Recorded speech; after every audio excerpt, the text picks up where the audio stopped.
Hello friends, नमस्कार। स्वागत करती हूँ आपका आपके अपने YouTube channel history with Rukko में। तो स्क्रीन पर जैसे कि आप देख रहे हैं कि आज हम आपको डिस्क्राइब करेंगे इतिहास विषय की कक्षा 6 की जो एनसीईआरटी है उसका अध्याय 3, जिसका नाम है आरंभिक नगर। और ये इसकी व्याख्या, पहली व्याख्या है, ये इसकी भाग 1 है। तो चलिए शुरू करते हैं। स्क्रीन पर आप देख रहे हैं एक बॉक्स बना हुआ है, उसमें 2 बच्चे बने हुए हैं। तो वो कह रहे हैं कि एक का नाम है जसपाल और एक का नाम है हरप्रीत। और ये अपने घर के पास की गली में क्या कर रहे थे, क्रिकेट खेल रहे थे। लेकिन उन्होंने कुछ लोगों को देखा कि उनके घर के पास जो एक खंडर है वो लोग उसकी तारीफ कर रहे थे। एक कह रहा था कि इसकी वास्तुकला को तो देखो, क्या आपने कहीं लकड़ी पर इतनी सुंदर नक्काशी देखी है? दूसरी महिला ने कहा। अब देखिए वास्तुकला क्या होती है। जो भवन होते हैं, मंदिर होते हैं, महल होते हैं, स्तूप होते हैं, तो उनको जो सुंदर तरीके से और वैज्ञानिक पूर्ण ढंग से जो बनाने की कला होती है वो होती है वास्तुकला। इसी तरह से नक्काशी क्या होती है, ये एक हस्तकला होती है, जिसमें क्या होता है कि कुछ विशेष प्रकार के औजारों से वो क्या करते हैं, सजावटी आकृतियाँ बनाते हैं, उभरी हुई फूल पत्तियाँ, ज्यामितीय डिज़ाइन बनाए जाते हैं। तो ये क्या होती हैं, ये नक्काशी होती है। तो ये जो खंडर था इस पे ये दोनों चीज़ें ही विद्यमान थी। हमें मंत्री जी को पत्र लिखकर कहना चाहिए कि वह इस खूबसूरत घर को सुरक्षित रखने के लिए इसकी मरम्मत कराने की व्यवस्था करे। वो जो 2 पर्सन हैं जो तारीफ़ कर रहे हैं उस खंडर की, वो लोग ये बात कह रहे हैं। ये सब सुनकर जसपाल और हरप्रीत सोचने लगे कि इस पुराने खंडर से लोगों का इतना लगाव क्या हो सकता है। अब ये जो बच्चे हैं ये सोचने लगे कि अरे ये तो एक भूता घर है, ये तो बड़ा ही पुराना सा खंडर है, इससे इन लोगों को क्या लगाव हो सकता है। तो चलिए मेन चैप्टर अब हम शुरू करते हैं। हड़प्पा की कहानी। अक्सर पुरानी इमारत अपनी कहानी बताती है। लगभग 150 साल पहले जब पंजाब में पहली बार रेलवे लाइन बिछाई जा रही थी, तो इस काम में जुटे इंजीनियरों को अचानक हड़प्पा का पूरा स्थल मिला, जो आधुनिक पाकिस्तान में है। उन्होंने सोचा कि ये एक ऐसा खंडर है जहाँ से अच्छी ईंटें मिलेंगी। यह सोचकर वे हड़प्पा के खंडरों से हज़ारों ईंटें उखाड़ कर ले गए, जिससे उन्होंने रेलवे लाइन बिछाई। इससे कई इमारतें पूरी तरह नष्ट हो गईं। देखिए हुआ क्या था ना कि 150 साल पहले लगभग क्या था ना, पंजाब में रेलवे लाइन बिछाई जा रही थी। अब यहाँ पर जो काम करने वाले इंजीनियर थे उनको क्या मिला, हड़प्पा का पुराना स्थल मिला, मतलब हड़प्पा सभ्यता का जो स्थल है वो मिल गया। उन्होंने सोचा कि ये तो एक खंडर है, यहाँ से हमें क्या मिल सकती हैं, बहुत अच्छी ईंटें मिल सकती है। अब उन्होंने कुछ सोचा नहीं समझा नहीं और क्या किया, वहाँ से हज़ारों ईंटें उखाड़ कर ले गए और उससे क्या करने लगे, वो रेलवे लाइन बिछाने के काम में उन ईंटों को लाने लगे। और ये जो खंडर थे ना, या ये जो इमारतें थी हड़प्पा की, तो वो पूरी उन्होंने नष्ट कर दी इस प्रकार से अनजाने में। उसके बाद लगभग 80 साल पहले पुरातत्वविदों ने इस स्थल को ढूंढा और तब पता चला कि यह खंडर उपमहाद्वीप के सबसे पुराने शहरों में से एक है। फिर उसके बाद, जैसे ये तो 150 साल पहले की बात है, फिर उसके बाद क्या होता है कि जो पुरातत्वविद हैं उन्होंने इस स्थान को ढूंढा और उनको ये पता चला कि जो हमारा भारतीय उपमहाद्वीप है उसके सबसे पुराने जो शहर थे उनमें से एक था ये, जिसको खंडर समझ के लोग इसकी ईंटें उखाड़ कर ले गए थे। चूँकि इस नगर की खोज सबसे पहले हुई थी, इसलिए बाद में मिलने वाले इस तरह के सभी पुरास्थलों में जो इमारतें और चीज़ें मिली उन्हें हड़प्पा सभ्यता की इमारतें कहा गया। इन शहरों का निर्माण लगभग 4700 साल पहले हुआ था। देखिए यहाँ पर एक शब्द आया है सभ्यता, तो सभ्यता को भी हमें समझ लेना चाहिए। सभ्यता हम कहते किसे हैं।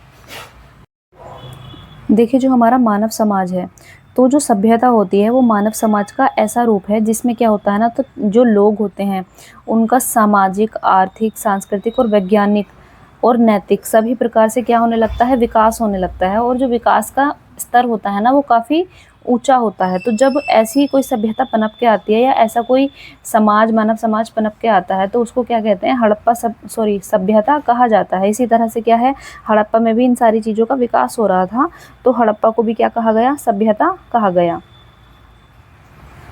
अब आगे अगले पेज पे देखते हैं। प्रायः पुरानी इमारतों को तोड़कर उनकी जगह नए भवन बनाए जाते हैं। क्या तुम्हें लगता है कि पुरानी इमारतों को सुरक्षित रखना चाहिए? बिल्कुल रखना चाहिए, क्योंकि भाई यही तो हमारी निशानी होती है। हमारी जो प्राचीन सभ्यताएं हैं या जो हमारे प्राचीन काल में क्या चलता था ये जानने के लिए हमारे पास यही तो बचे हैं। तो इनको तो जो है संभाल के रखना ही चाहिए हमें। अब देखिए आगे चलते हैं। इन नगरों की विशेषता क्या थी? इन नगरों में से इन नगरों में से कई को 2 या उससे ज़्यादा हिस्सों में विभाजित किया गया था।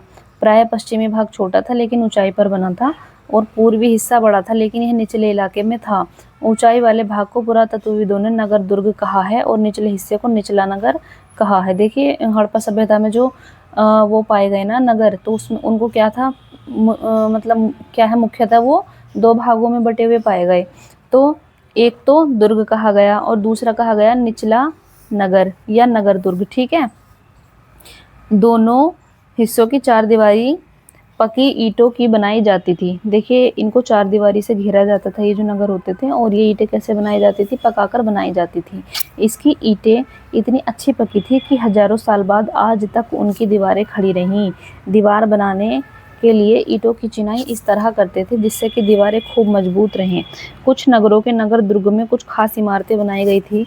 मिसाल के तौर पर मोहनजोदड़ो में खास तालाब बनाया गया था जिसे पुरातत्वविदों ने महान स्नानागार कहा है। देखिए आज भी कुछ नगर होते हैं जहाँ पर कुछ फेमस चीज़ें बनी हुई होती हैं, जैसे दिल्ली में कितने सारे ऐतिहासिक स्थल हैं, है ना। उसी तरह से हड़प्पा का जो मोहनजोदड़ो नगर था उसमें भी एक प्रकार से खास तालाब बनाया गया था जिसको क्या कहा गया था, स्नानागार, महान स्नानागार।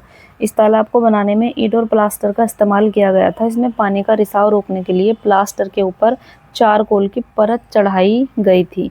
देखिए उस समय भी कितना जो है टेक्निक, मतलब टेक्निक से लोग काम कर रहे थे।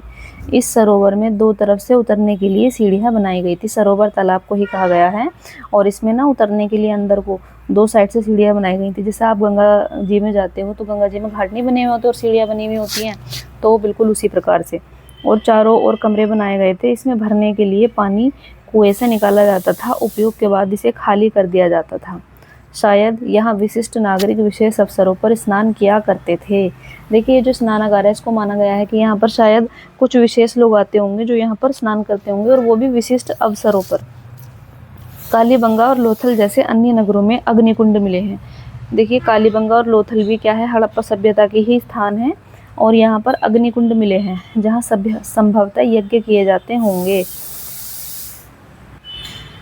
हड़प्पा, मोहनजोदड़ो और लोथल जैसे कुछ नगरों में बड़े बड़े भंडार गृह मिले हैं। देखिए ये बताया गया है कि कालीबंगा और लोथल में तो अग्निकुंड मिले हैं, और हड़प्पा, मोहनजोदड़ो और लोथल जैसे कुछ नगरों में क्या मिले हैं, भंडार गृह मिले हैं।